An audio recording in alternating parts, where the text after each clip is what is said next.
right now for the rebroadcast, although I'm not going to apologize too hard because you got to listen to the great Sibel Edmonds, the rebroadcast of my interview with Sibel for hour number one. I had somewhat of an emergency pop up. I couldn't make it. For those of you who are in chat, an hour ago, I was literally at the doctor's office messaging you guys in there so you understand what was going on. However, I was able to get back and am able to do live here this second hour. And I want to ask my guest, James Wright, real quick, if he can hear me okay, because we were having a little issue before the break. James, can you hear me all right? Okay, I think we're having a bit of an issue with James's audio. James, can you hear me now? All right. I don't know if we have a backup number for him, Gary, or if it's Skype only. I see right now you're trying to reconnect. So we'll go ahead and continue trying to get James Wright on so we can have him for this second hour. But while we're waiting to get him on here, I was sitting at the doctor's office. I was working on another video commentary that I wanted to do. And basically, I want to ask a question, and it's very apropos because you just listened to Sibel if you were in the chat or listening in the first hour, and it has to do with what do you believe is the most dangerous form of tyranny that we face as humanity. If you ask me, the answer is very simple. It's soft tyranny. It is far, far more dangerous than a hard tyrannical nation. I mean, eventually it always ends up there, but soft tyranny is extremely dangerous, especially here in the so-called West. Here we go. BFW01. I don't know what that is. BFW01. Out of reach. Let me continue on with this thought. Soft tyranny, the United States of America, we're sitting back as a nation. This is an empirical we. We are sitting back as a nation watching the expansion and the inevitable implementation of our own means of demise. Let me explain that a little bit. If we're sitting in North Korea and Kim Jong-un is God as far as everywhere we look, we see his posters, we see his minions out there. If anybody speaks out against them or out against official policy, they are done away with. They don't exist anymore. That's hard tyranny. There's no question about it. That is the epitome of a hard tyrannical state. Here we go. We're gonna try. I knew it was gonna start ringing. This is kind of fun. James Wright, are you with me?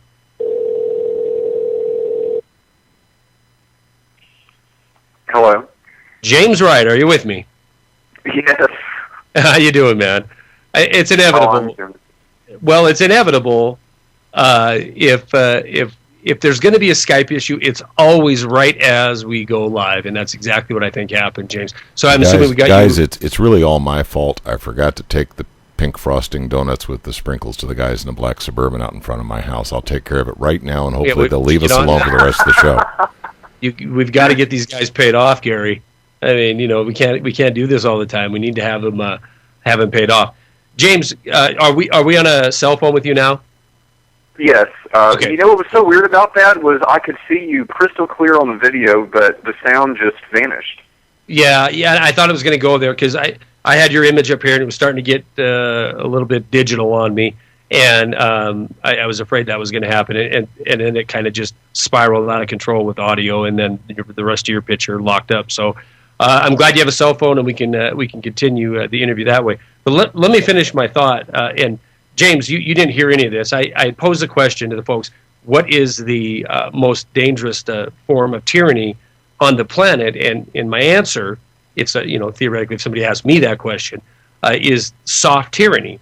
We have soft tyranny in the United States right now. There's absolutely no doubt about it. I pointed out that in a nation like North Korea, it's obvious what hard tyranny looks like. If you dare to speak out against the powers that be, if you dare to speak out against Kim Jong-un, you will be dealt with. You'll be black-bagged or you'll just be outright killed. But in the United States, this soft tyrannical rule, we sit back, and again, this is the empirical we, not folks in the room or anybody in particular, but we sit back and we watch legislation come into play. We watch policy be implemented that will lead to the demise of freedom as we know it, in the United States as we know it. But we sit back and we're complicit and we're complacent and we don't say anything because it's all being sold to us. Again, empirical, we sit back and it's being sold to us as being for our own safety, to secure our own future. But in reality, soft tyranny is far, far more dangerous because you can suck more and more people into it. If you told everybody we're enacting legislation that is going to make it illegal to speak out against your government, they would say you're crazy. I don't want any such legislation. And you would go to Washington, D.C. and drag these representatives off to prison. But we don't do that. We sit back and under the fear of a terrorist attack or under the fear of another market meltdown, we let soft tyranny have the day. But like I said earlier, eventually, inevitably, without doubt, and without an example in history to the contrary, soft tyranny will always morph into hard tyranny. We see the expansion of the security industrial complex. We see the expansion of the sovereign debt. There is no coincidence here. It's not an accident. It's not by happenstance that you are building out the ability to control the masses. At the same time, you are looting the nation. This isn't a mere coincidence, two ships passing in the night. It is a one giant ocean liner that is going to hit an iceberg, and when it does, we will see the tyrannical forces be unleashed. All right, we've managed to go through 14 minutes. We got our guest here. Let's jump right to it. James Wright, it's been a little bit since you've been on. How are you? Oh, I'm doing great, thank you. Yourself? Well, I had a little scare today, but I made it through that scare, and I'm here. So as long as I have some air in the lungs, I can get on here and do my thing. Excellent. Well, you certainly are a trooper. Well, I appreciate that. You can't tell us where you're at, or can you tell us where you're at? You're still on the run. I know. I suppose it's safe to say that. Yes, I'm in Los Angeles. My publisher summoned me out here for obvious reasons. They were very concerned. So. Well, yeah. Last time I believe you told us you were in Texas, so you're making your way west. You heard? Yes, I think it was very foolish of me to go back to Texas. That's where the Masonic cabal is headquartered, and their power there is just too overwhelming for me to fight on my own. Well, I'm glad you got out of there then.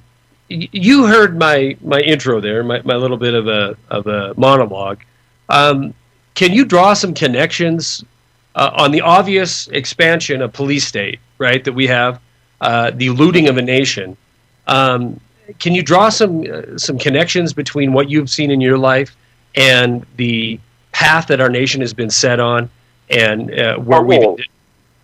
Go ahead. Yeah, I completely agree with what you said. And the thing about it is, though, the way I feel from my own experiences is you can't ultimately assign the full blame on we the people, because these men in these cabals are so crafty and clever with what they do in the dark that part of what they do is the spreading of disinformation. And so if people don't have better information to go on, then this is a very confusing process to get through. Yeah, no doubt about it. And I do agree with that. And matter of fact, I have arguments with some of my friends in the independent media circles about that. We really can't blame the folks who are sound asleep, can we? Right? Because we've all been immersed and indoctrinated into our current pop culture. James, don't answer that. My timing's a little bit off because of our challenging beginning. So hang tight. We're going to come back with James Wright and more Wide Awake Radio in just a few minutes. Hang tight. All right, guys. Welcome back to Wide Awake News Radio. I'm Charlie McGrath, your host. Tonight we have on James Wright, former Mason who has quite in a life, actually, quite an experience, or quite several experiences that he shared with us last time he was on the program. And tonight he's going to continue explaining the life of, or I should say, the cult abuses of Freemasonry. The reason I changed it to that because it just happens to be the title of his book, Freemasonry's Cult Abuses. It is available at. I'm looking at my notes here, James, and I almost said it's available at freemasonryoccultabuses.com. But that's not the one we want to send people to. You can go to Amazon.com. You can go to newfalcon.com. Freemasonry's Cult Abuses is the title of the book. And you said during the break that it just recently became available on Kindle. Yes, that's new for this week, yes. Very good. And you're seeing, hopefully you're seeing a lot of good response, not just with Kindle, but with the book in general. Yes, I really am, and it seems to be a hot-button issue more so than I thought. I just thought that I was going to write this and, get some information out there about it, and it's turned into a movement. It's quite phenomenal, actually.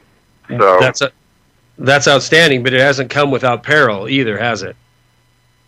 Well, no, however, I should say that I've had a lot of feedback from people saying, well, perhaps you should have thought twice about this. You sort of asked for it with them, but that's a gross misconception because actually they were following me with their little black cars and running tabs on me and hacking into my computer and all kinds of stuff like that before I ever even considered writing the book. I did that to protect myself, actually. So yeah, by going public, you make it harder to target yourself, correct? Absolutely, yes. Well, let's get into it. Let's get into the book a little bit. And I'm trying to remember back where our conversation ended when you were on about a month ago. But instead of doing that, let's get into, what caused you to wake up to the inner workings of Freemasonry. Well, it didn't come easily or overnight, that waking up, because I grew up in a family that was just entrenched in this stuff. And, I'm talking about spanning back over centuries. And, growing up in a family like that, it's a mindset, it's a way of life, it's starting with bedtime stories as a small child and all the way up. And then, in young adulthood, all the boys were expected to go into that and do that. Some did, some didn't. The ones who didn't were very frowned upon from inside that net. And so I did. And for a while, honestly, I can't complain. I had a good time. I enjoyed that camaraderie and making friends and everything on that lower Blue Lodge level. Mm-hmm. But the problem is the most of the tens of millions of Freemasons on this planet do not have any knowledge or any dealings with the higher-ups who run the order. And it's those men who are exactly what most people paint them to be. That is all truthful. There's some things that are a little off and whatever, and the retelling of a story, things get changed or some things forgotten about or what have you, but they're dark men. They're insidious. Well, let's get into that a little bit. Like you said, there's millions of Freemasons who are just joining up because they want the camaraderie, they want to hang out, they want, it's a social club almost. But the dark nature of leadership, you said that most of the things people think about them are true. What are some of them? Obviously, as we covered last time you were on the program, it is a money-making organization, and it filters, just oodles and oodles of cash on up the pipeline. But what are some of the darker, more insidious? Are we talking political control, control of big multinational corporations, domination over society? These kind of things. Yes, absolutely, all of the above. And just to give examples, just to pick a day from my job on that Supreme Council, you have men running it who are by default very drunk on power, lustful for more power, greedy, all that, yes. And then, so there were things going on like, for example, a state judge in the state level judge in Texas who was on the payroll there at the Supreme Council, and his wife was brought in and made the director of PR, and all of these people are subservient to whatever they say from that Supreme Council downward, and they're up pretty much on it. I mean, you would, technically under Masonic law, you would consider them what they call honorary members. They're not in that 33 men grouping that actually physically run the council. However, they maintain a database that I've spoken about called Sentinel, and this keeps track of every Mason on the planet and what each of them do for a living. Hold on one second, James. Hold on 1 second. We have to take this break, but when we come back, I want to pick it up with Sentinel and what that's all about. We're going to be back with James Wright and more Wide Awake News Radio. Hang tight. Guys, welcome back to Wide Awake News Radio. Charlie McGrath joined by James Wright. We will continue the story. We were talking about the vast majority, the overwhelming majority of people that belong to the Masons. They just, they're tooling around as a Mason. They don't understand the leadership. They don't understand the structure of the leadership. You were telling us that there are very dark individuals, and we left off with when you were talking about Sentinel, right? Yes. Sentinel is this database that they've had privately developed. They have a lot of IT types in their ranks that do this stuff for free. And it's a database that keeps track of every single Mason on this planet by what they do for a living, which is the most important thing to the Supreme Council and all subservient Grand Lodges. I should add that whenever they say that a Grand Lodge does not answer the Supreme Council, that's a lie. It does. And all of them answer the United Grand Lodge of England, also known as UGLI, which is owned wholly by the royal family, House of Windsor. So we can clear up those misconceptions right now. No, continue. And I remember we covered that last time you were on here. So, continue. Well, Sentinel is the way that, let's say they have a problem in wherever, state, and it's reflecting bad on them or whatever, then they pull that up and they contact whoever they need to, contacts in media, contacts in law enforcement, attorneys, accountants, whatever they need to get whatever they want accomplished done. And I can see how, I can see how effective that would be within the organization and have a lot of influence even outside of the organization.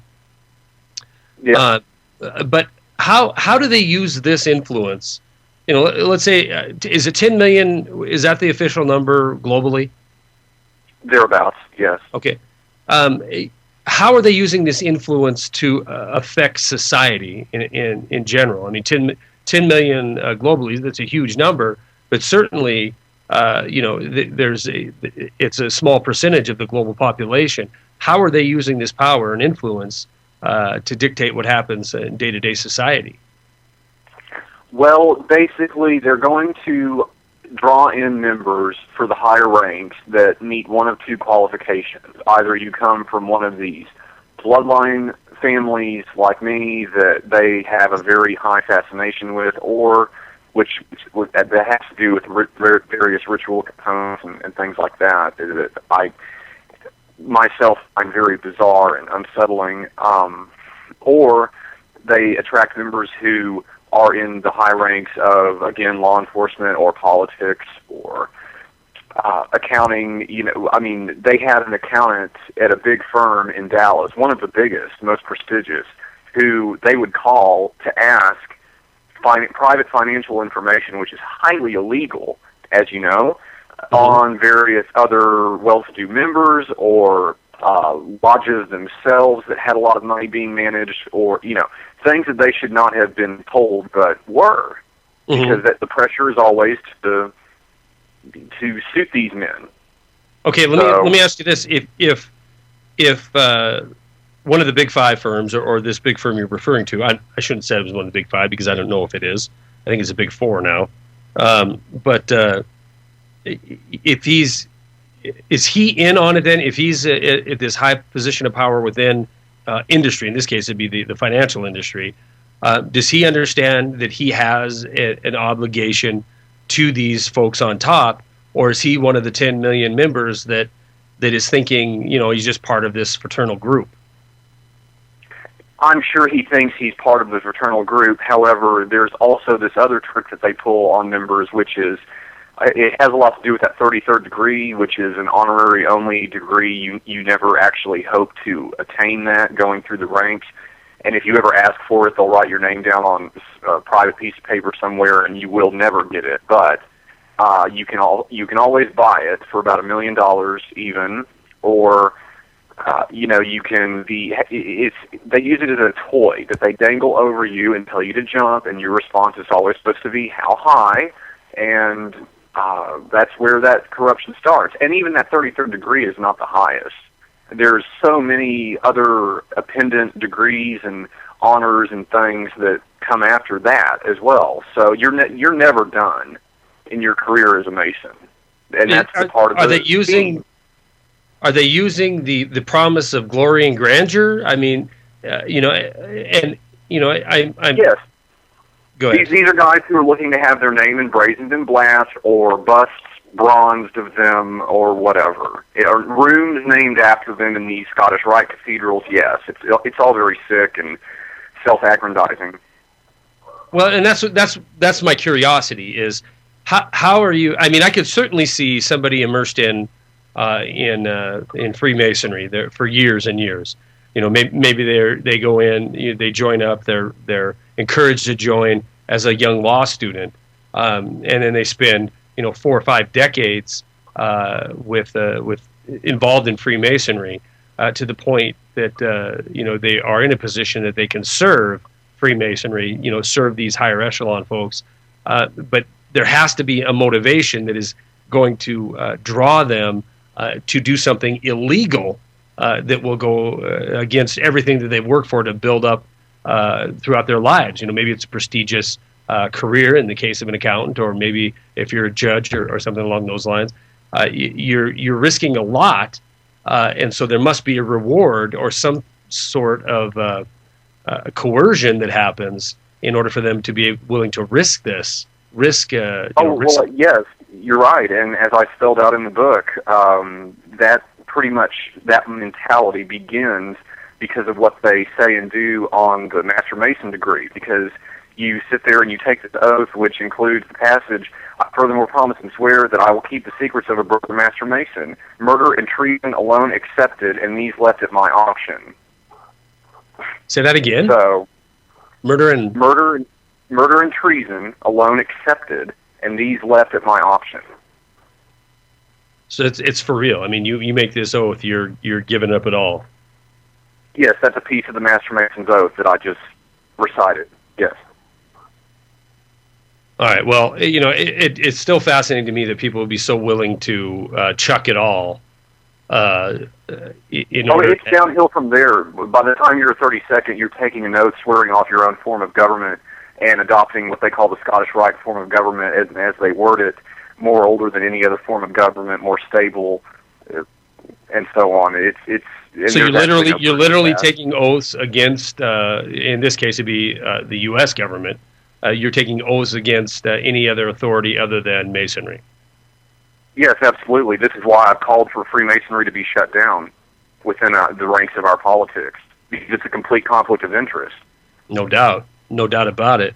I want to bounce back a little bit to bloodline families. You elaborated on that a little bit. That it all ends up with the Windsor family control, or this is the controlling family in England. But these other bloodline families, where are they from? I mean, where does their history go back? In your case, you don't. I mean, obviously, I'm not asking you to give family secrets or anything that could put you in danger or your family. But how does the bloodline work? I mean, how does the bloodline pedigree come into play? Who established it, and how many families are there that fall into this uber elite bloodline? Well, it has to do with if you have a background, racially speaking, as a Sicambrian Frank, also known as Merovingian, that word.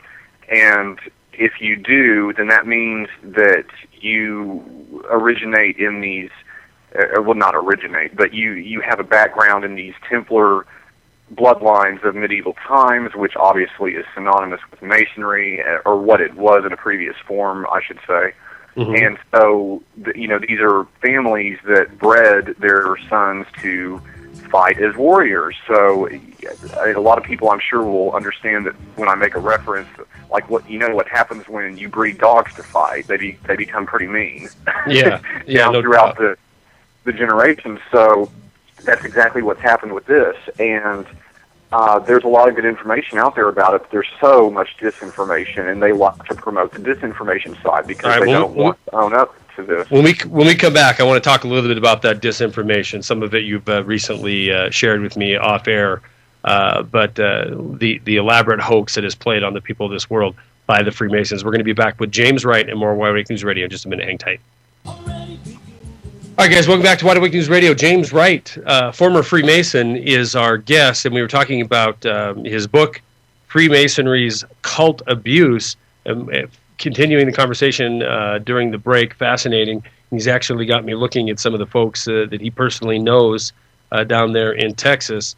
And I noticed that you talked about the carrot of the 33-degree Mason is hung out there, and not many people achieve it. And, this whole organization, this website I'm at here, only 2 of them have achieved that, correct? Yes.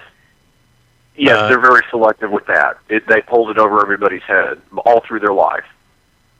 Yeah, and even even some of the high up folks listed on as officers are in that 32nd degree category. That's where you were, correct?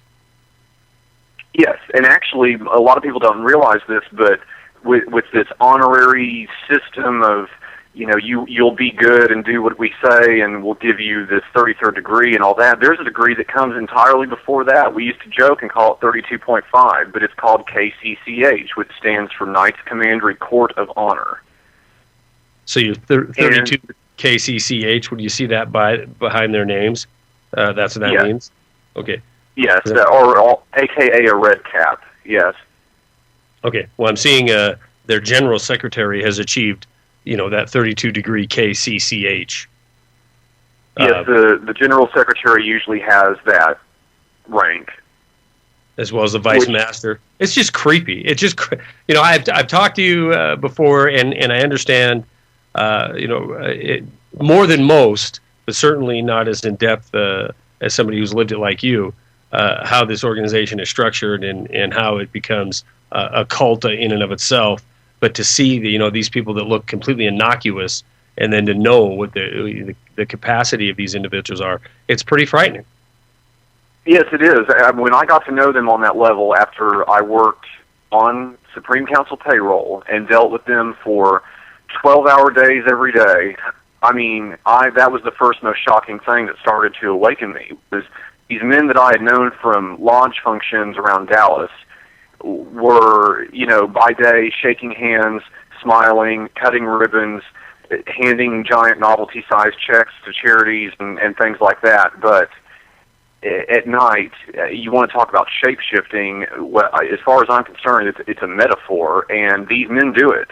They take off that friendly mask and throw it for the evening, and what you deal with dealing with them directly up close and personal is the most ogreish, insidious behaviors you can imagine. These are very sadistic, and any word synonymous with that will fit.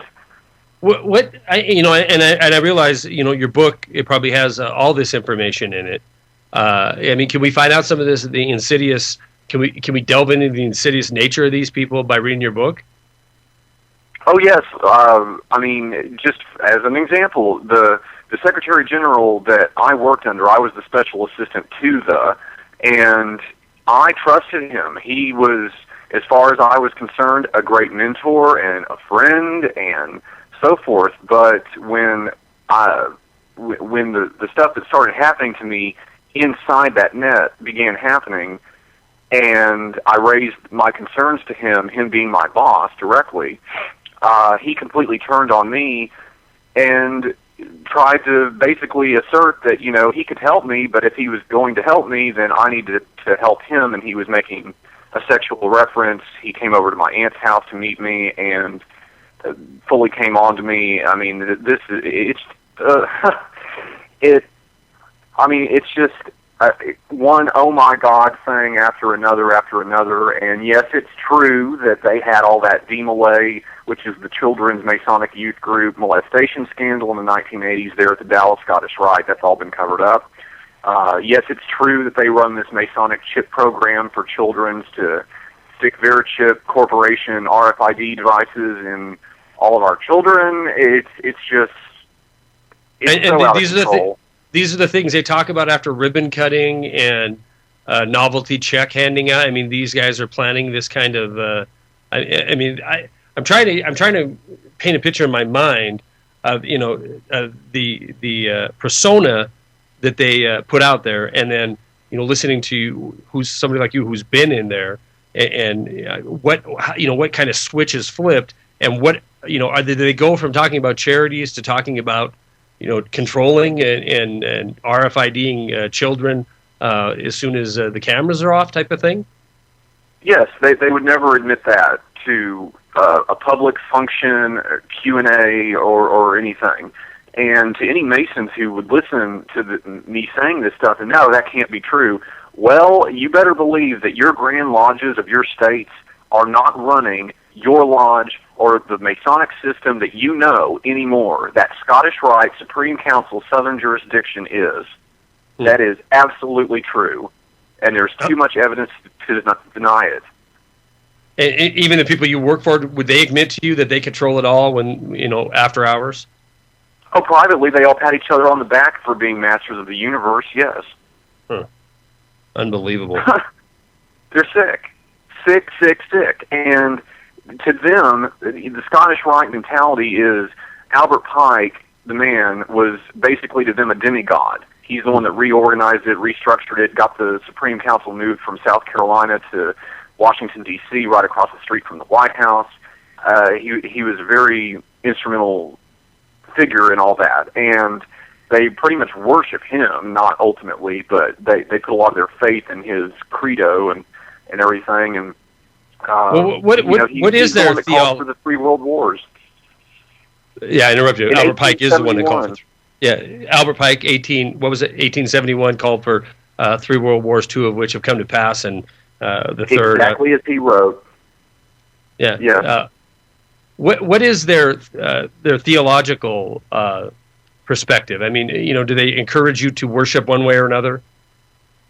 No, they don't encourage one thing or another or whatever. They just say that their requirement is you have to do. Will never specify which God any of them are subscribing to, and you can also rest assured that there is no mention in any of the Masonic work or ritual or anything at all, period, of Christ or Mohammed or Buddha or anything. So there's no, but there is one God that's mentioned, and that's Lucifer again and again. So it's pretty obvious the roots. Yeah, and they try to subvert that. Oh no, that's just referring to Lucifer being the symbol of light, and we're Masons. We're in search of light. Well, no. Study what each of these degrees in the Scottish Rite are talking about, and that's information that can be found publicly through, if you acquire the books like Morals and Dogma or the Scottish Rite Ritual Monitor, usually half-price books, have a couple lying around, and you can look at it and see that it's very staunchly Babylonian, Egyptian degree rituals that all allude to, as they put it, Lucifer. Mm-hmm. So, well, the last time you were on here, and I'm speeding this along because I'm looking at the clock. We only have about 3 minutes or so left. The last time we were on here, you made no bones about it that Dallas was the epicenter, but there was a battle going on in and amongst Freemasonry in general. Can you elaborate on that? I mean, what I would like to believe is that this organization could be brought down. I firmly believe that it's so entrenched in government and in industry that it will never happen unless it happens from within. Your take?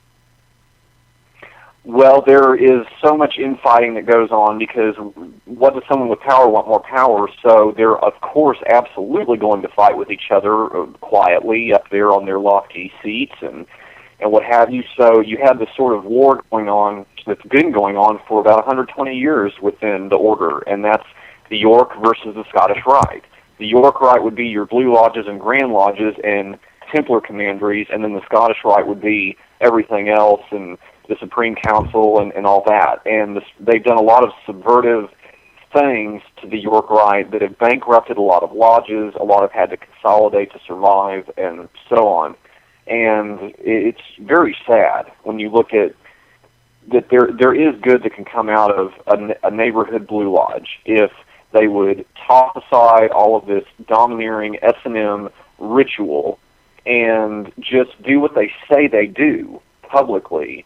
There's no reason why the members should. I mean, if you have your average Blue Lodge, we donate to charity, but then you look at their books and find that they really only donated $1,000 a year, and they have $1 million in the bank. There's something off. Yeah, no doubt. And go ahead. No, I was going to say, is this infighting? Most watches. I was going to say, is this infighting going to come to a point where it brings it down, or is it just is the York Rite just going to be absorbed or completely destroyed by the Scottish Rite, which has the ties back to England? The men on the Supreme Council believe that all of Masonry can be shut down and done away with, but they will still be sitting there meeting and doing what they do and holding on to the core of that material.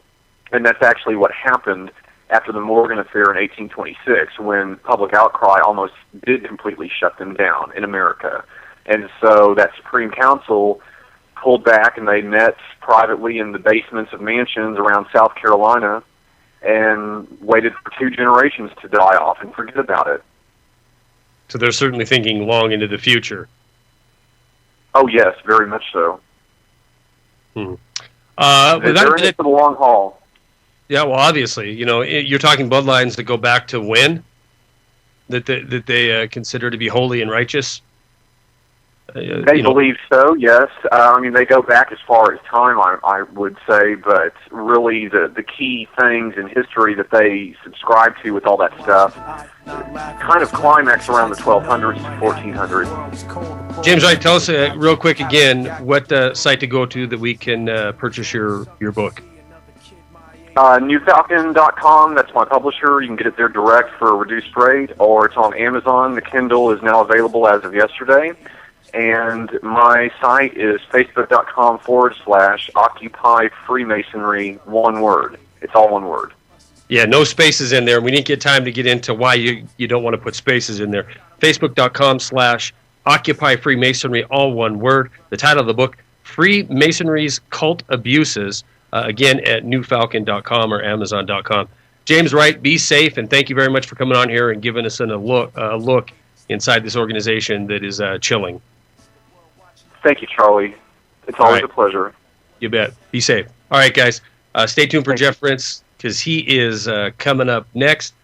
Tomorrow night is myself with George Washington Hunt, and I do believe, I don't think we have him for 2 hours, but I don't have the hour number 2 guest for you yet up here. But George Washington Hunt tomorrow night, 5 o'clock West, 8 o'clock East. Enjoy Jeff Prince. He's coming up next. Have a good night. Peace.